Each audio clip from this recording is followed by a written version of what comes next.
flicker and dance around the outside of the room, creating a light area of containment. Yet, still, you can sense small areas where the shadows interconnect around the outside of the room. Spidery tendrils that this creature has been subtly extending its influence throughout the building with. In front of you, you see the ancient spirit folk warlord.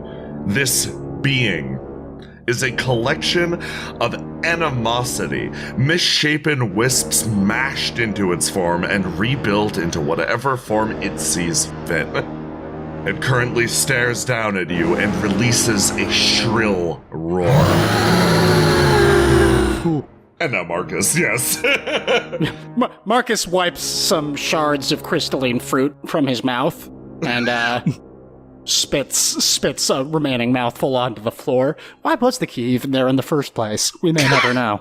And Harlock is going to immediately grappling hook Marcus and switch places with him. You yank Marcus backwards, trade places, and... Whoa! Thanks. I want you to die. You're made of the glass that you just ate. I don't want you to die either, and you're not made of glass. Let's all not die. Okay. Marcus, your form flies backwards, connected by the grappling hook. As Harlock swaps places with you, you catch the edge of the stair, set your foot, and prepare to face down this being. Right. First, real quick, I look over to just check out the situation with the water around the outside here.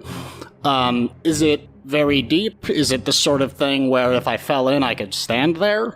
The water is about knee deep. You can definitely stand there, but movement throughout it is going to be hard. The ground also seems to be somewhat uneven, and it hides a variety of different rocks and other deconstructed segments of this prison cell. Good to know. I'm not planning on going in there. I just wanted to know in case one of us ends up there. You know. Anyway, Marcus dashes forward. As he goes, he pulls a pair of sunglasses out of his pack, puts them onto his face, and then when he gets in position, he whips them off again and fires a concentrated I-beam. Who is that cool guy? That's exactly what he wants you to be thinking. Oh, it's just Marcus. Yeah. He sweeps an I-beam kind of across whatever legs this thing is standing on its right side, stage right side. Oh, of course. Your shot travels, catching a segment of your lantern light, almost imbuing itself with the containing magics of this place. Flies forward, aligning a comet light between yourself and the being. It pitches to the side lightly. Its arm sort of falling away slightly, and you realize that this shadowy shape is not simply an arm, interlocked muscle. It is a long protuberance of interlocked fingers, creating one powerful arm. It connects with the ground, splays outwards, and then locks in place. It doesn't lose any of its balance, but you did make it substantially shorter on that side. No, yuck. Okay, Next if that was my arm. Harlock, don't, no. I'm getting ideas. Gregor, it's your go. Gregor takes a deep breath and activates his bread brain, peers into the verse to look at this thing and see if it's like the unkillable shadows that we were facing before. Your vision starts to rattle as you peer deeper into this being. It's like your entire skull is on fire. Your eyes rock back and forth as you try to look past the various aligned beings within the one in front of you. This is a great devourer, one who added the essences of others to their own. And as you try to look past those different aligned lights, you try to find the source of this being. And in a moment of dawning horror, you realize that this corruption is pervasive. It's spread between the various beings that comprise its form. In order to cut whatever core of this being out, you're going to need to drive your glaive significantly more deeply to reduce the number of lights in the way. This thing is a lot scarier than when he first encountered it, and it was pretty scary then. But for the sake of making this place safe for Mercy's kids, Gregor is going to charge forward For Mercy's kids! and do battle with this thing face to face. Gregor just starts slashing at whatever hands come for him, and a lot of hands come for him at once.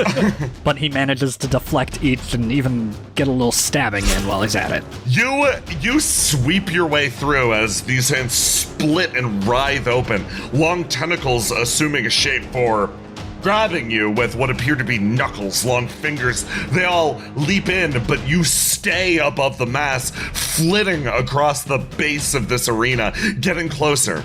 Your foot jangles against a long chain, something that's likely meant to contain the beast, to keep it in place. Mercy is going to let the chain loose on the cage that now has the big glowing egg in it.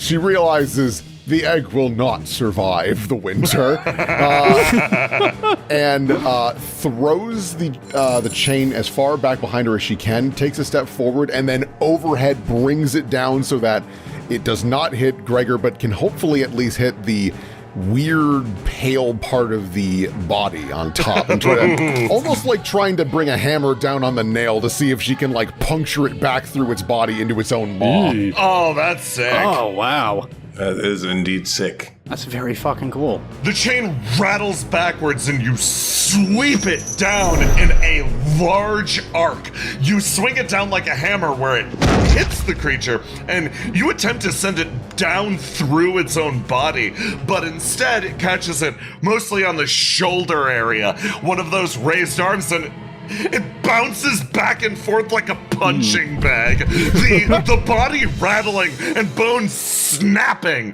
as you drive a powerful blow into it.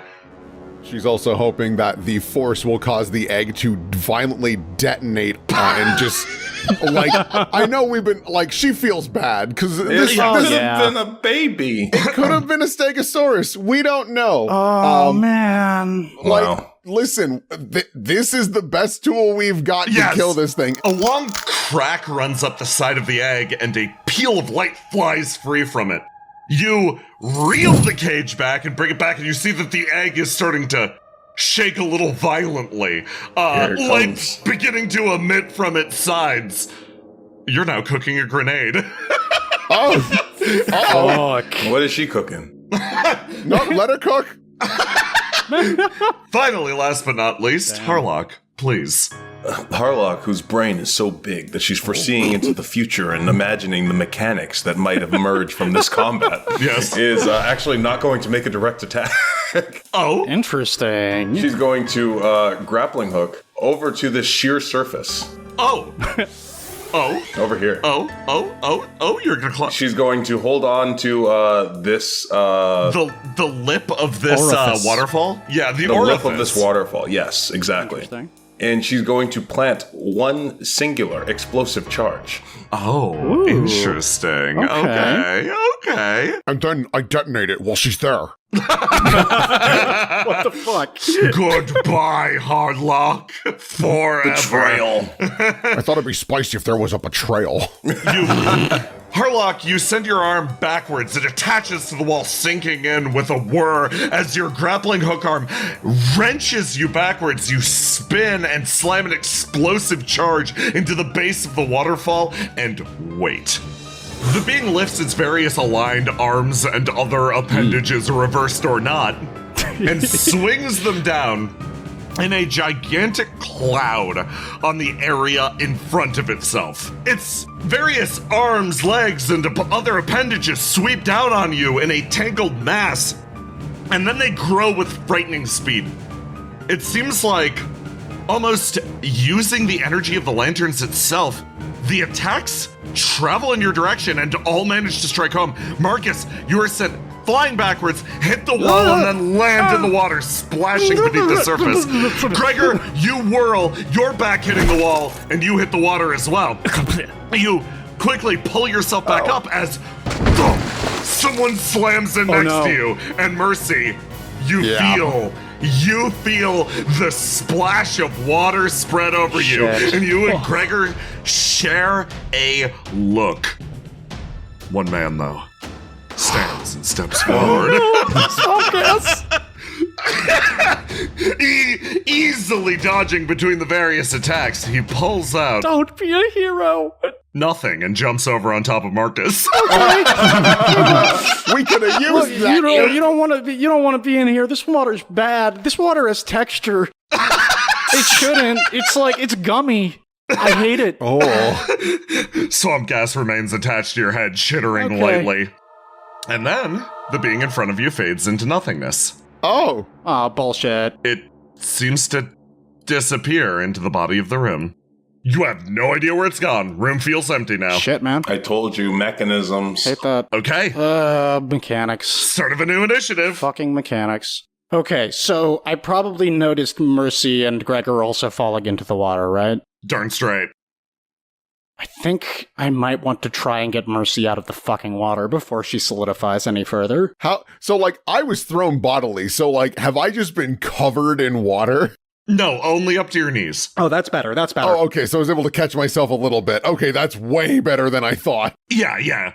No, you are locked up to your knees. Movement will be hard. Shades of me in real life. Okay. As soon as Marcus is able to react after being thrown into this really quite disgusting brackish water, he springs back up, scrabbles over the edge of this platform, scurries over like a fucking drowned rat to Mercy, and then with a quick... and swamp gas comes too, yeah. And then with a couple just frantic hand motions, he manipulates the shadows and attempts to kind of form a pillar extending up, starting from where Mercy's feet are underwater, to just raise her up out of the water, to try and stop her from solidifying any further. Excellent. You quickly create a pillar of shadow that sends Mercy flying up and over, and she lands next to you. And Marcus, you take a stumbling step backwards as you see something manifest at the corner of your vision, separating itself from the shadows. You watch as a familiar figure walks forward, raises her staff, and... Killa, wait, no! Harlock, tell me how you dodge out of the way of what appears to be an incoming magic attack. Well, I know magic, so what I'm going to do, because I don't want to throw off my plans, and I don't want this magic to hit my not C4 right behind me. I'm going to produce an anti-magic tag. And I'm simply going to block it with my hands. I would simply block it. I will simply parry it.